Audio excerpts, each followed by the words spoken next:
வணக்கம், welcome to my channel. இன்றைக்கி நம்ம பார்க்க போகிறது புதுவிதமாக இருக்கும் உங்களுக்கு எல்லாமே. இது வந்து பிரெட்டை வச்சு சாண்ட்விட்சு. இது எப்படின்னா பார்த்தீங்கன்னா தக்காளியும் முட்டையும் வச்சு தான் செய்கிறோம். வாங்க வீடியோக்குள்ளே போகலாம். ஓகே, நம்ம வீடியோக்குள்ளே போகலாம். பாருங்கள், இன்றைக்கி நம்ம பண்ண போகிறது நம்ம பிரெட்டுக்கு வந்து நம்ம தக்காளியும் முட்டையும் வச்சு சாண்ட்விட்சு செய்ய போகிறோம். எல்லோரும் வந்து வெஜிடேபிள் வந்து நிறைய வந்து வச்சு தான் செஞ்சு நீங்கள் பார்த்துருப்பீங்க. இது வரைக்குமே வெஜிடேபிள், அந்த கேரட்டு, பீன்ஸ், அப்புறம் வந்து காலிஃப்ளவர், பட்டாணி இதெல்லாம் போட்டு தான் செஞ்சுருப்பாங்க பிரெட்டுக்கு. ஆனால் நம்ம வந்து இன்றைக்கி டிஃப்ரெண்ட்டாக இதை செய்யலாம். இது வந்து குழந்தைங்களும் ரொம்ப விரும்பி சாப்பிடுவாங்க. அதே சமயம் பார்த்திங்கன்னா ஈஸியாக வந்து முடியக்கூடிய ஒரு டிஷ் தான் இது வந்து. அது வந்து பார்க்கலாம். அதுக்கு தேவையான பொருட்களை பாருங்கள். வெங்காயம், அப்புறம் வந்து பிரெட்டு ஒரு 4 பிரெட் எடுத்துக்கோங்க. வெங்காயம், பச்சை மிளகாய், பெரிய வெங்காயத்தை வந்து ஒரு 2 வெங்காயம் கட் பண்ணி வச்சுக்கோங்க. தக்காளி வந்து ஒரு 6 தக்காளியும் கட் பண்ணிக்கோங்க. 1 ஸ்பூன் வந்து சில்லி பவுடரும், 1 ஸ்பூன் வந்து சால்ட் எடுத்துக்கோங்க. 3 முட்டை, எண்ணெய். இது மட்டும்தான் உங்களுக்கு தேவையான பொருட்கள். இப்போ வந்து நம்ம செய்யலாம் வாங்க. ஃபஸ்ட் எண்ணெய் ஊற்றிக்கலாம். இப்போ ஃபஸ்ட்டு பாருங்கள், முட்டை நம்ம வந்து அதை வந்து ஃப்ரை பண்ணிக்கிறோம். ஃபஸ்ட்டு ஃப்ரை பண்ணி இப்போ வந்து 3 முட்டை உடச்சி ஊற்றிருக்கேன் நான். அதுக்கு தேவையான உப்பு வந்து நம்ம சால்ட்டு போட்டுக்கலாம். அதில் போட்டுட்டு நல்லா சிம்மிலே வச்சுட்டு நல்லா உங்களுக்கு ஃப்ரை பண்ணி எடுத்துக்கணும். இது வந்து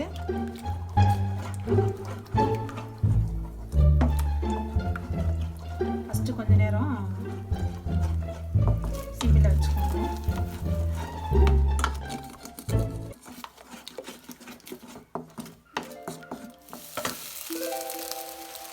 இது வந்து கொஞ்சம் ஃப்ரை ஆகிடுச்சு பாருங்கள்.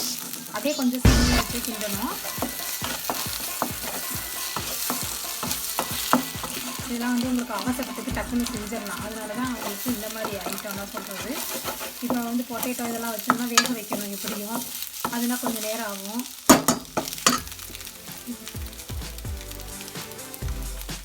இதில் வந்து பார்த்தீங்கன்னா உங்களுக்கு கொஞ்சோன்னு பெப்பர் வந்து ஆட் பண்ணிங்கன்னா கொஞ்சம் நல்லாயிருக்கும். பெப்பர் பிடிக்குன்னா கொஞ்சம் சேர்த்தே கூட போட்டுக்கோங்க.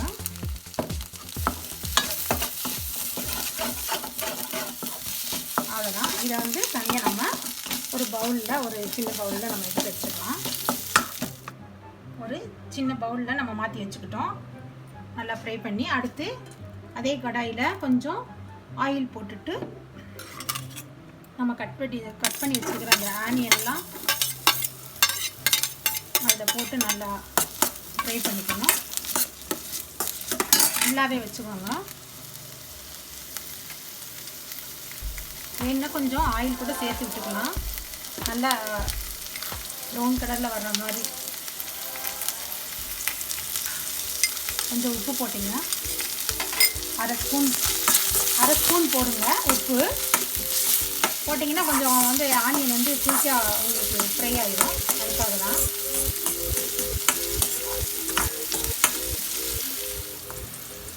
இப்போ பாருங்கள், நல்லா கொஞ்சம் வதங்கிடுச்சு ஆனியன் வந்து உங்களுக்கு பாருங்கள்.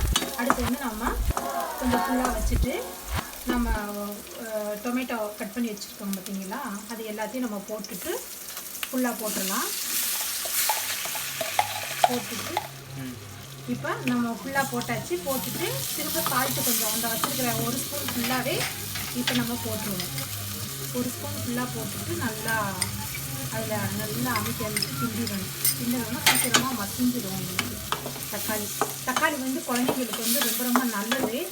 அது வந்து நம்ம ஒரு சில இடத்துல நம்ம வந்து குழம்பு ரசத்துக்கெல்லாம் கொஞ்சமாக தான் நம்ம யூஸ் பண்ணுவோம். ஆனால் இந்த மாதிரி ஒரு டிஷ் செய்யும்போது இந்த ரெசிபிக்கு வந்து நம்ம நிறையா போடுவோம். அதனால் வந்து நல்லது உடம்புக்கு. குழந்தைங்களும் அந்த ரெட் கலராக இருக்கிறத பார்த்துட்டு ரொம்ப விரும்பி சாப்பிடுவாங்க. மீத வைக்காமல் சாப்பிடுவாங்க. நீங்கள் செஞ்சு கொடுத்தீங்கனாலே தெரியும் உங்களுக்கு. இப்போ கொஞ்சம் நேரம் வந்து நம்ம லிட் வச்சு நம்ம க்ளோஸ் பண்ணிடலாம். ஒரு நிமிஷம் வந்து நல்லா அது வதங்கட்டும். உங்களுக்கு வதங்கிடுச்சு. இப்போ வந்து லைட்டாக நான் வந்து மத்து வச்சு கடைஞ்சிருவேன். இப்போ வந்து அவசரத்துக்கு வந்து மிக்ஸி ஜாரில் போட்டுட்டு உங்களுக்கு ஜாரில் போட்டு கொஞ்சம் ஒரு விப்பரில் மட்டும் வைங்க, ரொம்ப நைஸ் ஆகாத அளவுக்கு. கொஞ்சம் மட்டும் ஸ்டவ்வில் வச்சுட்டு எல்லாத்தையும் அரைச்சோன்னா ஒரு மாதிரி இருக்கும். அதனால் இப்போ நம்ம அரைச்சது எல்லாத்தையும் நம்ம கடாயில் சேர்த்துட்டோம்.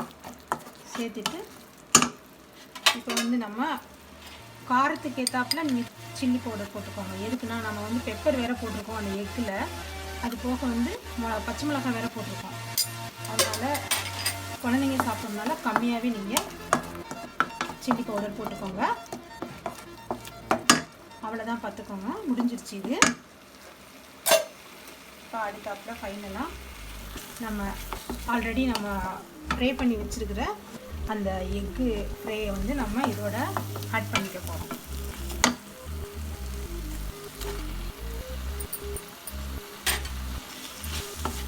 சிம்மில் வச்சு அப்படியே நல்லா கொஞ்சம் நேரம் அந்த காரம் உப்பு எல்லாமே அதில் வந்து மிங்கில் ஆகிற மாதிரி நல்லா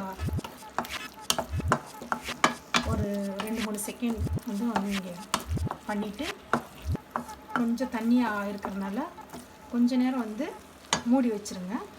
மூடி வச்சிட்டிங்கன்னா அந்த தண்ணியை கொஞ்சம் இழுத்துரும். கொஞ்சம் நேரம் இப்போ பாருங்கள், ஓப்பன் பண்ணிடலாம். இது வந்து ஒரு சிலருக்கு வந்து தக்காளி கம்மியாக போட்டாலும் பிடிக்கும், ஒரு சிலருக்கு தக்காளி நல்லா நிறையா இருந்தால் பிடிக்கும். ட்ரையாக இருக்கிறவங்களுக்கு தக்காளி கம்மி பண்ணிக்கோங்க. வேணும்னா ஒரு 6 தக்காளி போடுற இடத்துல ஒரு 3 தக்காளி போடுங்க போதும். முட்டை ஒரு 3 முட்டைக்கு. இப்போ ஃபைனலாக வந்து நம்ம கொத்தமல்லி தழை போட்டுட்டு இந்த ரெசிபியை வந்து நம்ம ஃபைனல் பண்ணிடலாம். அவ்வளோதான் ஃப்ரெண்ட்ஸ், முடிஞ்சது. இது பாருங்கள், நான்ஸ்டிக்கு நம்ம தவா ஆன் பண்ணிட்டோம். இதில் வந்து ப்ரெட்டை வந்து நம்ம ஆயில் போட்டு லைட்டாக, இல்லை பட்டர் வேணுங்கிறவங்க பட்டர் போட்டுக்கலாம். ப்ரெட் ரோஸ்ட் வந்து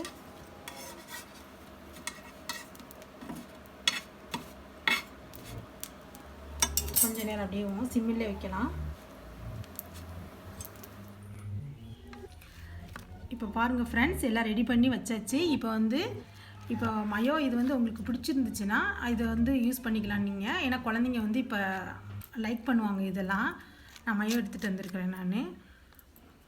அது வந்து நீங்கள் நல்லா ப்ரெட்டில் வந்து டோஸ்ட் பண்ணிவிட்டு நல்லா ஸ்ப்ரெட் பண்ணிவிடுங்க.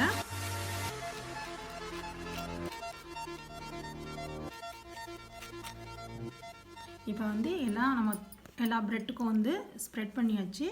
இப்போ வந்து எக்கு நம்ம பண்ணியிருக்கிறோம் இல்லைங்களா, அந்த ரெசிபி அந்த டிஷ்ஷை எடுத்து நம்ம வந்து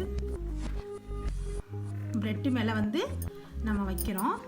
கொஞ்சம் நல்லா வச்சுக்கோங்க. பிள்ளைங்களுக்கு ஃபஸ்ட் டைம் கொடுக்குறதுனால கொஞ்சம் நல்லா செஞ்சு கொடுங்க. அப்போ தான் வந்து அவங்களுக்கு அந்த டேஸ்ட்டு வந்து நல்லாயிருக்கும் கரெக்டாக.